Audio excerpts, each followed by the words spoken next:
मेरा नाम सुधा है। मुझे बचपन से ही ब्यूटी पार्लर खोलने का बड़ा शौक था।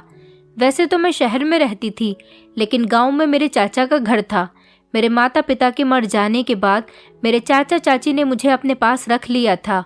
मैं पढ़ी लिखी भी थी, मैं इंटर तक पढ़ी हुई थी और मैं अपने माता पिता की इकलौती बेटी थी। मैं अपने चाचा चाची पर बोझ नहीं बनना चाहती थी, इसलिए मैं चाहती थी कि कुछ अपना अलग से कर सकूं और पैसे कमा सकूं। इसलिए पहले तो मैंने पार्लर का काम सीखा। कुछ काम मैंने सीखा और कुछ मुझे पहले से ही आता था, क्योंकि मैं लोगों को देखती थी।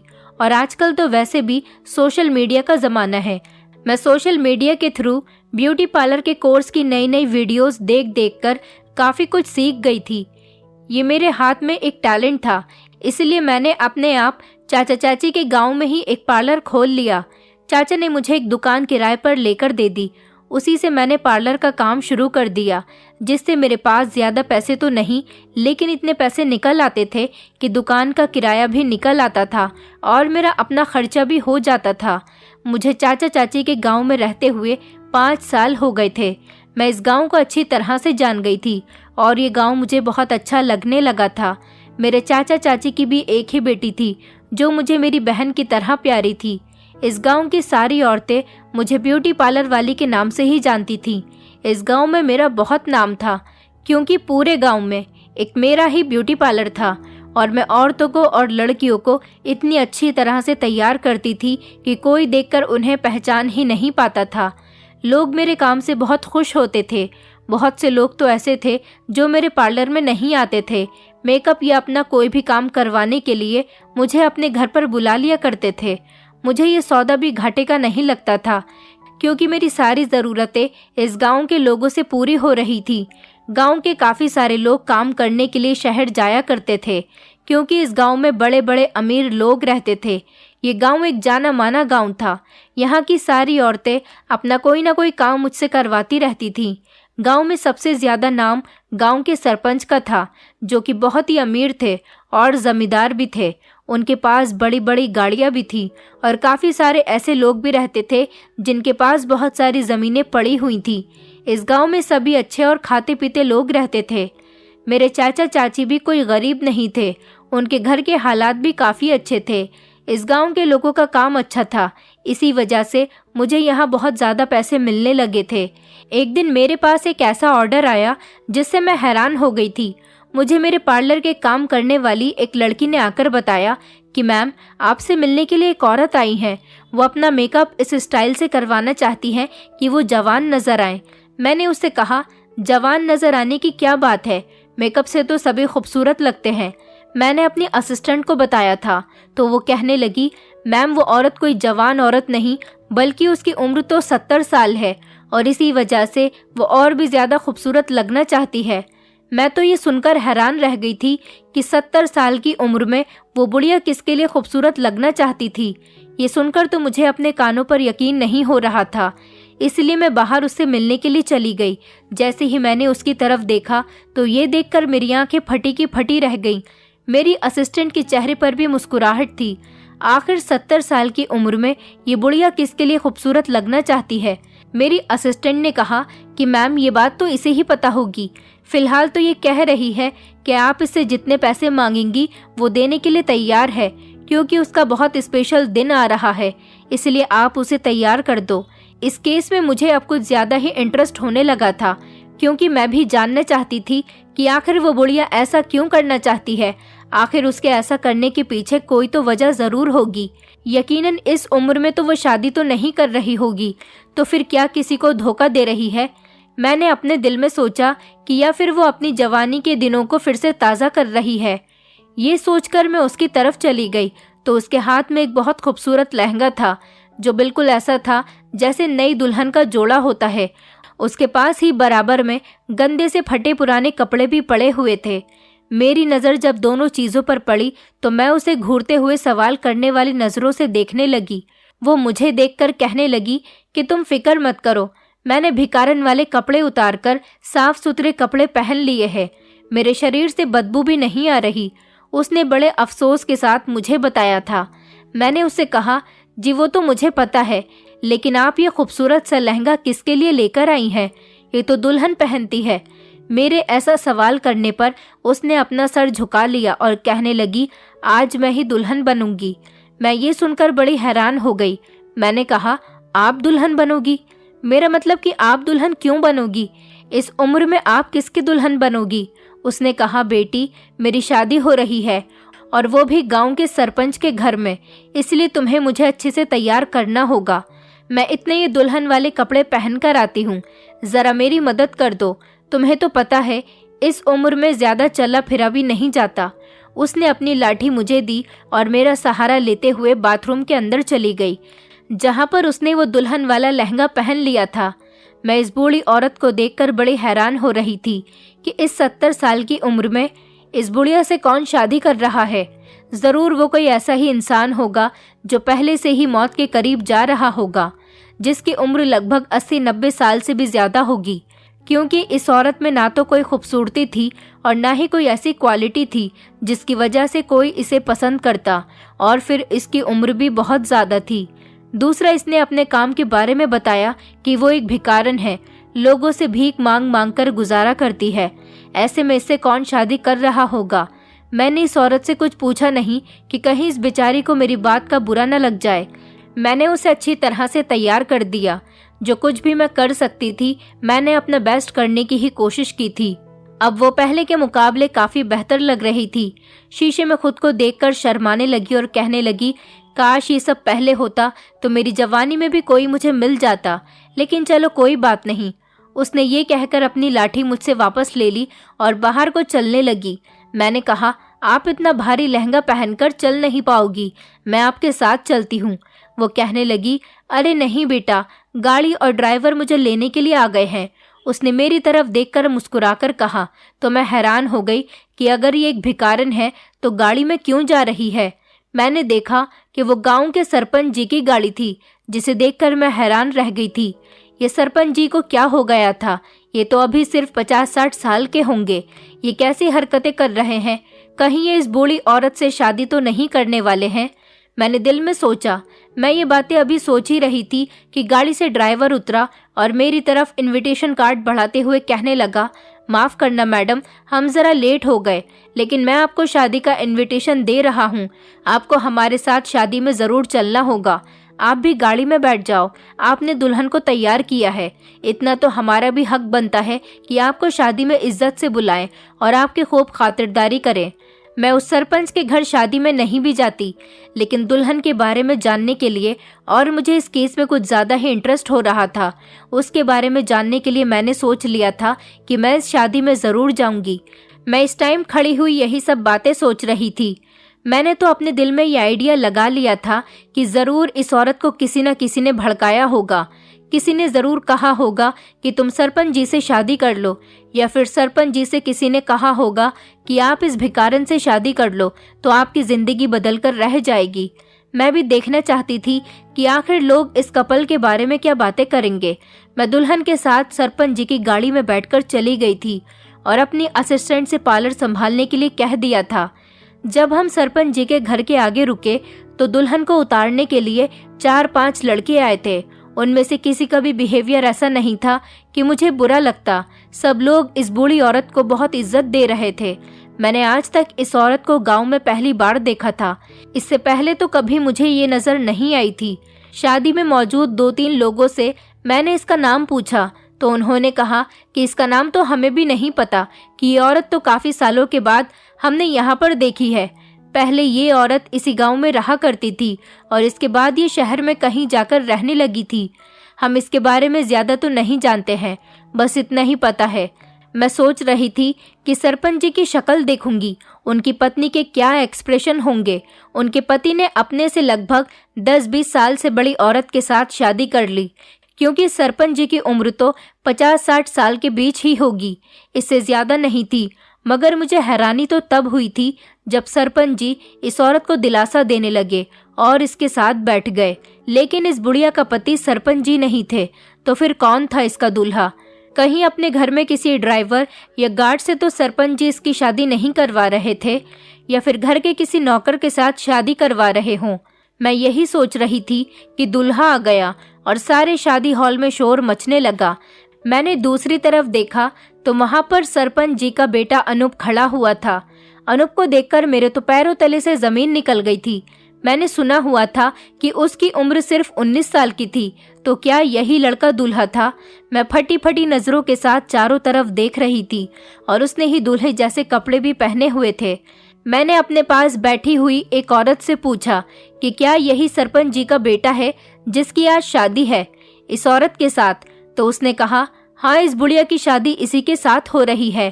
कहने लगी, यही सरपंच जी का बेटा है, ये उनका इकलौता बेटा है, मगर फिर भी देखो, अपने इकलौते और इतनी कम उम्र के बेटे की शादी किस बुढ़िया के साथ करवाने जा रहे हैं।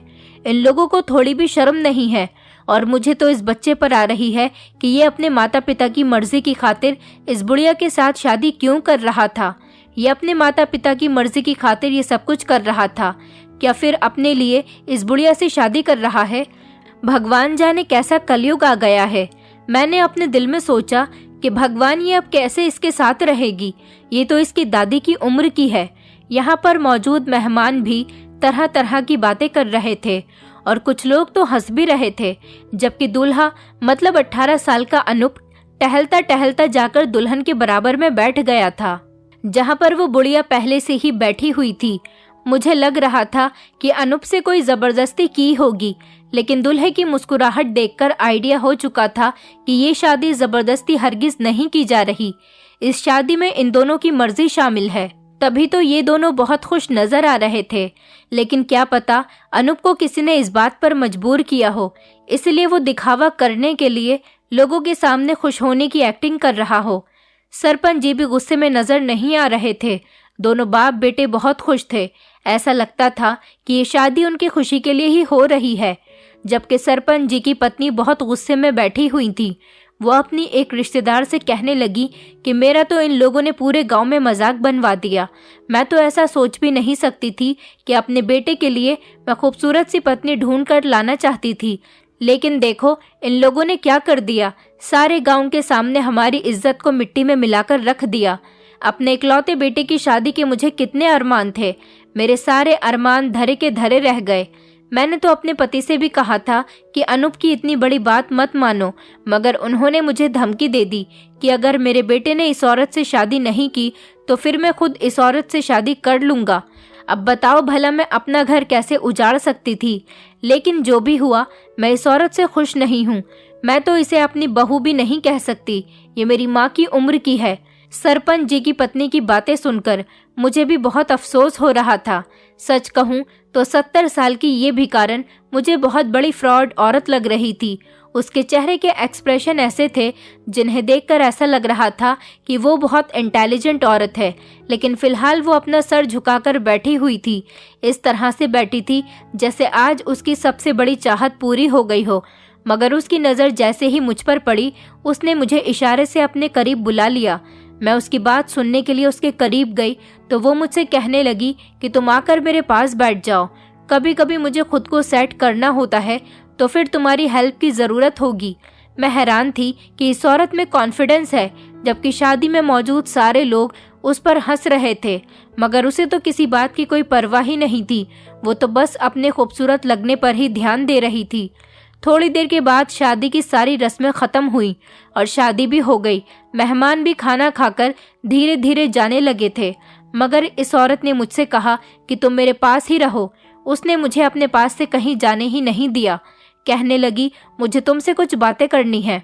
मुझे उसकी इतनी मोहब्बत और अपने ऊपर इतना ज़्यादा ध्यान दिलवाने की कोई ज़रूरत नहीं थी, मगर मुझे पता नहीं क्यों ऐसा लग रहा था कि सरपंच जी के परिवार की इस औरत के साथ रहकर मुझे बहुत कुछ मिल सकता है।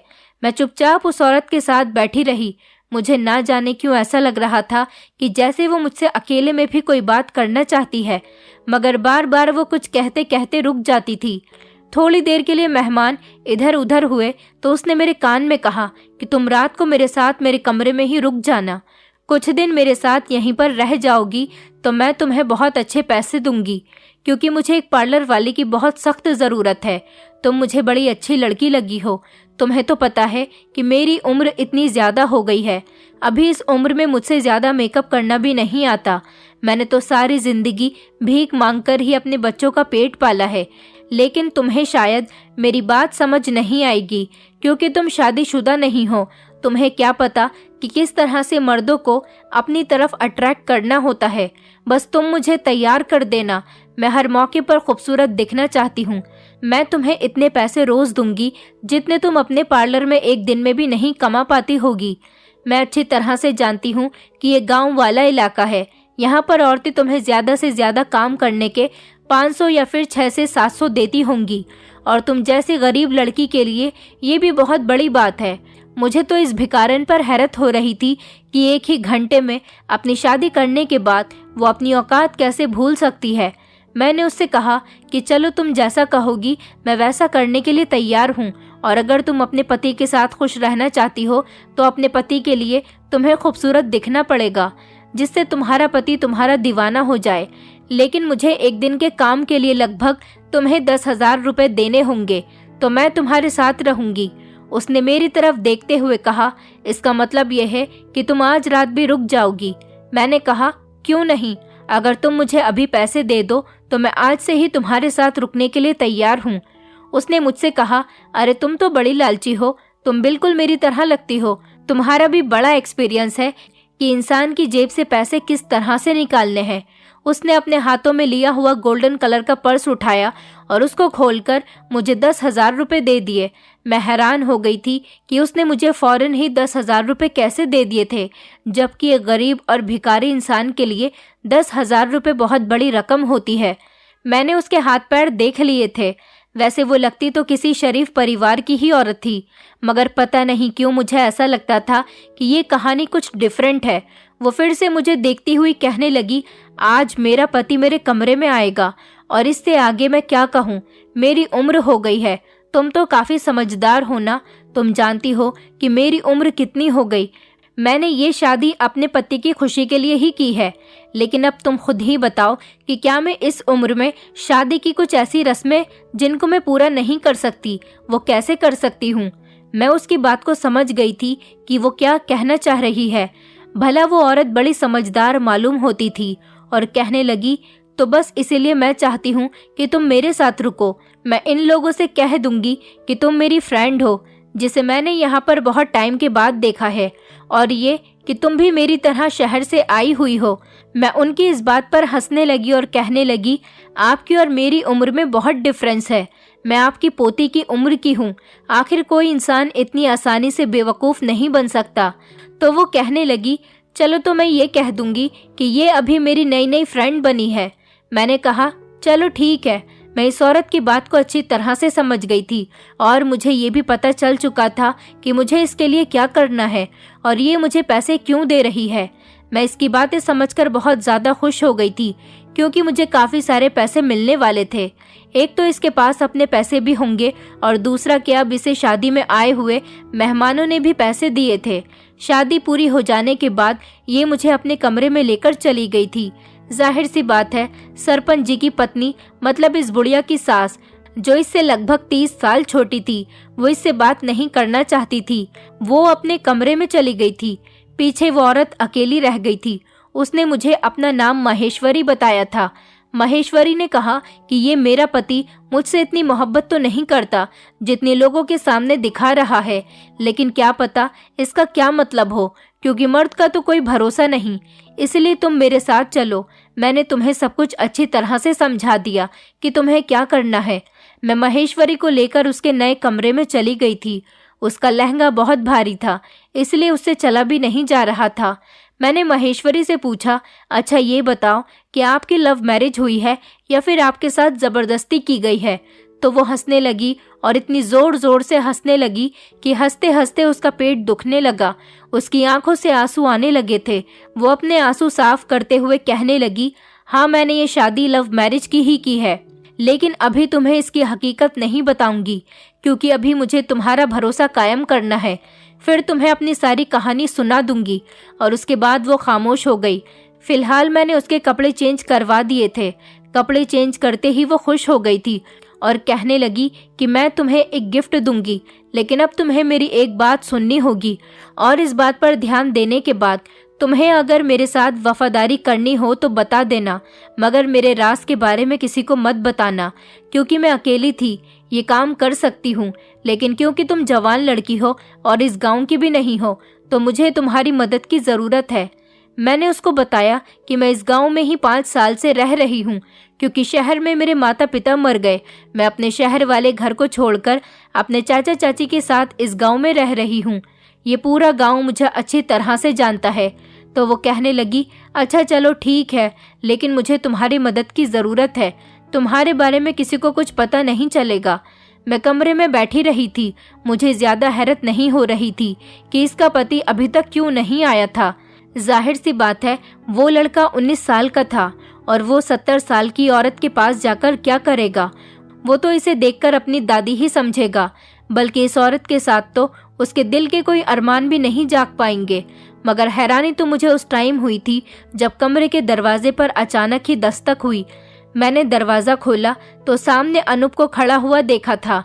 उसके हाथ में बड़े बड़े फूलों का बुके था। उसमें बहुत सारे रंग के फूल थे और साथ ही एक गिफ्ट भी था, उसने अपने हाथ में पकड़ रखा था। ये सब देखकर मुझे बड़ी हैरत होने लगी। मैंने अनूप से कहा, क्या है ये सब? तो वो कहने लगा, दिख नहीं रहा है कि मैं ये सब अपनी पत्नी के लिए लेकर आया हूँ। और तुम्हें शर्म नहीं आती नए नए कपल्स के कमरे में रात के टाइम पर रुकना? क्या यही सिखाया है तुम्हारे माता पिता ने? तुम यहाँ से चली जाओ। उसने तो मेरी अच्छी खासी इंसल्ट कर दी थी और साफ साफ मुझे कमरे से बाहर जाने के लिए कह दिया था।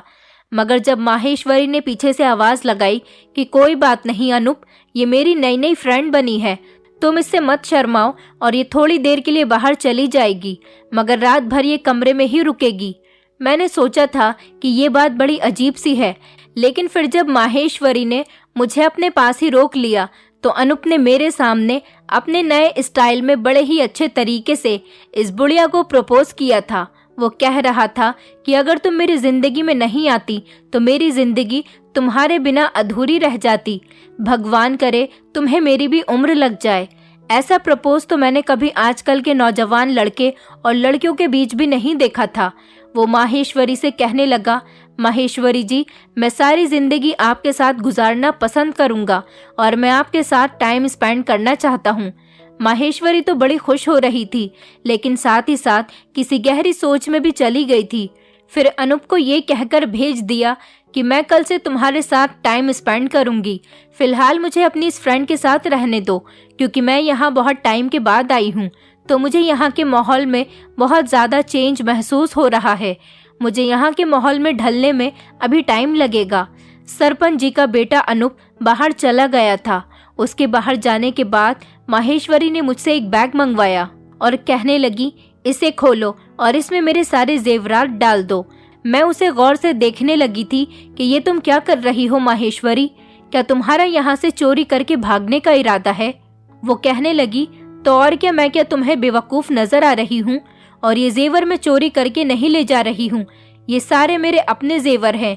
मैं ये सारे जेवर यहाँ लेकर आ गई हूँ और कुछ जेवर इन लोगों के यहाँ के हैं और इस लड़के ने मुझसे शादी कर ली है। ये लड़का शादी करके मुझे यहाँ ले तो आया है, लेकिन जानती हो कि ये मुझे यहाँ पर क्यों लेकर आया है? उसकी बात ने तो मुझे हैरान कर दिया था। मैं खामोश हो गई थी। मैंने कहा, नहीं, मैं कुछ नहीं जानती। उसने मेरे सामने अपने सारे जेवरात रख दिए और कहने लगी, तुम जितना चाहोगी मैं तुम्हें इसमें से दे दूंगी, लेकिन तुम्हें मेरी मदद करनी होगी, मेरा साथ देना होगा। देखो, गांव वाले लोग तो कभी तुम्हारा साथ नहीं देंगे। मैं यहाँ बहुत पहले आई थी किसी काम से और मेरी शादी भी नहीं हुई थी। मैं सिर्फ यहाँ पर कुछ दिन ही रही थी और उसके बाद शहर चली गई थी। मैं गांव वालों को ज़्यादा नहीं जानती और ना ही पहचानती हूँ और तुम्हारी परवरिश भी यहाँ पर नहीं हुई है। तुम भी यहाँ पैसों के लिए ही काम कर रही हो। मैं तुम्हें पूरे 50 लाख रुपए देने के लिए तैयार हूँ, लेकिन तुम्हें इसके लिए मेरी मदद करनी पड़ेगी और मैं बताती हूँ कि तुम्हें मेरे लिए क्या करना होगा। मैं तुम्हें सब समझा चुकी हूँ। जाकर बाहर से कोई गाड़ी मंगवा लो और फिर मुझे इसमें बैठाकर बताना। सबको यही लगे कि तुम वापस अपने ब्यूटी पार्लर जा रही हो, लेकिन हम दोनों एक साथ यहाँ से निकलेंगे। उसकी बात सुनकर मुझे डर भी लग रहा था कि अगर इन लोगों ने मुझे पकड़ लिया तो क्या होगा। मेरी इस हरकत पर चाचा चाची तो मुझे जान से ही मार देंगे। तब उसने मुझे समझाया कि ये सरपंच बस नाम का ही सरपंच है, इनके पास इनके घर के अलावा और ऐसी कोई ताकत नहीं कि ये तुम्हें कुछ भी कह सके। मैं इससे ज्यादा ताकतवर हूँ और मेरे पास जो ताकत है इसका तुम आइडिया भी नहीं लगा सकती हो। तुम खुद सोचो, मेरे पास एक ऐसी ताकत है कि एक 19 साल के लड़के ने 70 साल की उम्र में मुझसे शादी की है। वैसे इस औरत की बात में दम तो था, ये बात तो सही लगी थी मुझे इसका साथ देना बिल्कुल सही लगा था। ऐसा लग रहा था जैसे मैं अपना ही फायदा करने वाली हूँ। वैसे गांव के लोग मुझे ज्यादा नहीं जानते थे। अगर कुछ हुआ तो मैं अपने चाचा चाची से कह दूंगी कि मैं अपने शहर अपने मामा के घर चली गई हूँ। मेरा तो बस एक छोटा सा कारोबार था जिससे मुझे ज्यादा प्रॉफिट नहीं हो रहा था। अगर मुझे ये औरत 50 लाख रुपए दे देती तो मैं शहर में अपना एक प्रोफेशनल ब्यूटी पार्लर खोल सकती थी और इससे मेरे पास ज्यादा से ज्यादा पैसे आते और मेरी लाइफ अच्छी तरह से सेट हो जाती। मैं इस काम के लिए राजी हो गई थी। उसने मुझे एक काले रंग का बड़ा सा बैग पकड़वाया और बैग लेकर मैं बाहर चली गई थी। मैंने ड्राइवर से कहा कि मुझे मेरे पार्लर जाने के लिए एक टैक्सी मंगवा कर दे दो, क्योंकि मुझे पार्लर जाना है। मेरा पार्लर बहुत दूर है और मैं टैक्सी में जाना ज्यादा पसंद करूंगी। ड्राइवर ने मेरी बात मान ली और मेरे लिए एक टैक्सी मंगवा कर दे दी। मैं वहां से थोड़ी दूर जाकर खड़ी हो गई थी। मैं जानती थी कि इसी टैक्सी में बैठकर मैं इस औरत को यहाँ से भगा सकती हूँ। टैक्सी में बैठने से रुककर मैं किसी चीज लेने के बहाने अंदर चली गई थी और साथ में ही उस औरत को भी चोरी चुपके बाहर लेकर आ गई थी, ताकि अंधेरे में किसी को ये न पता चले कि इस काले कपड़ों में वो बुढ़िया मेरे साथ यहाँ से भाग रही है।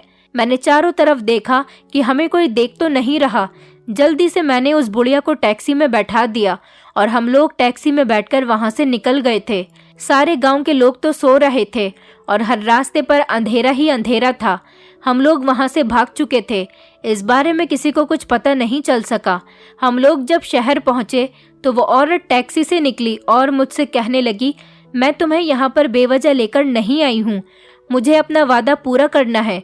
तुम इन जेवर में से जितने जेवर चाहे उठा सकती हो।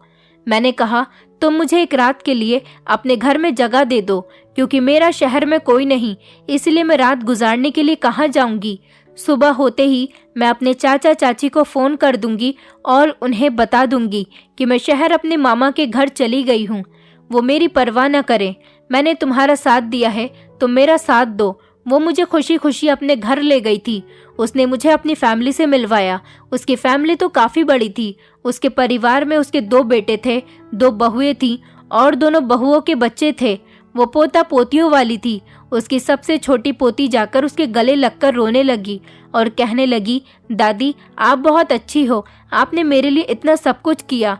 मैं सोच भी नहीं सकती थी कि वो इंसान ऐसा निकलेगा। मैं तो उससे सच्चा प्यार करती थी। तभी माहेश्वरी अपनी पोती से कहने लगी, देख लिया ना तुमने प्यार करने का नतीजा। मैंने तुमसे कहा था ना कि ये लड़का पैसों के लिए कुछ भी करने को तैयार हो जाएगा। जब उसे ये पता चला कि तुम्हारी दादी के पास अपना बैंक बैलेंस है, वो बहुत अमीर है, वो तुम्हें भी आगे लेकर जा सकती है, तो वो तुम्हारी दादी से भी शादी करने के लिए तैयार हो गया था। माहेश्वरी ने कहा कि तुम ये सब कुछ सुन रही हो? माहेश्वरी ने मेरी तरफ इशारा करते हुए कहा। माहेश्वरी ने बताया कि ये मेरी सबसे छोटी पोती है, इसका नाम सुजाता है। ये शहर के इस कॉलेज में पढ़ती थी और उसी कॉलेज में गांव के सरपंच का बेटा अनूप भी पढ़ने के लिए आता था। इन दोनों के बीच कॉलेज में ही मुलाकात हुई थी और इन दोनों को एक दूसरे से मोहब्बत हो गई थी। मेरी पोती अनूप से बहुत मोहब्बत कर बैठी थी। मैंने अपनी पोती को काफी समझाया कि ये लड़का तुम्हारी दौलत के चक्कर में तुम तक पहुंचा है, लेकिन मेरी पोती मेरी बात मानने के लिए तैयार ही नहीं थी। इसे तो ऐसा लगता था कि वो लड़का इससे बहुत प्यार करता है, लेकिन सरपंच का बेटा एक बहुत बड़ा लालची इंसान है, जबकि सरपंच भी बहुत बड़ा लालची है। मेरी पोती यकीन करने के लिए तैयार ही नहीं थी कि वो लड़का इसे धोखा दे रहा था। एक दिन मैंने सुजाता से चैलेंज किया कि अगर सरपंच के बेटे अनूप को मैं ये सारी चीजें देकर खुद से शादी करने के लिए तैयार कर लूं, तो तुम्हें उसका ख्याल भी अपने दिल से निकालना होगा। मेरी पोती को लगता था कि अनूप ऐसा लड़का नहीं है, लेकिन ये नहीं जानती थी कि हर मर्द की फितरत एक जैसी होती है। कोई मर्द पैसों का भूखा होता है तो कोई शरीर का भूखा होता है, लेकिन अनूप तो पैसों का भूखा था। उसने ये भी नहीं देखा कि मैं उसकी दादी की उम्र की थी। उसने पैसों की खातिर मुझसे शादी कर ली और मेरी इतनी खूबसूरत पोती को धोखा दे दिया। उसने मेरी इस नाजुक सी खूबसूरत सी पोती को प्यार के झूठे झूठे वादे किए और फिर जब मेरी दौलत के बारे में पता चला तो वो सारे वादे भूल गया। मेरी पोती को यही लगता था कि कभी सरपंच का बेटा ऐसा करेगा ही नहीं। वो मुझसे शादी करने के लिए साफ मुकर जाएगा, क्योंकि मैं उसकी दादी की उम्र की थी। अगर मैं कोई 30-35 साल की औरत भी होती तब भी शादी करना मुमकिन था, लेकिन वो और उसका पिता इतना ज्यादा लालची है कि उन्होंने उम्र में भी फर्क नहीं देखा। जानती हो कि मेरी पोती की मोहब्बत इस दौलत के आगे फीकी पड़ गई थी। सुजाता ने उसे कुछ नहीं कहा था, हाँ, लेकिन मैंने उसे बहुत लालच दिए थे कि मैं किसी जवान लड़के से शादी करना चाहती हूँ। मेरे दिमाग में बहुत सारे सपने हैं जिन्हें मैं पूरा करना चाहती हूँ किसी जवान लड़के से शादी करके।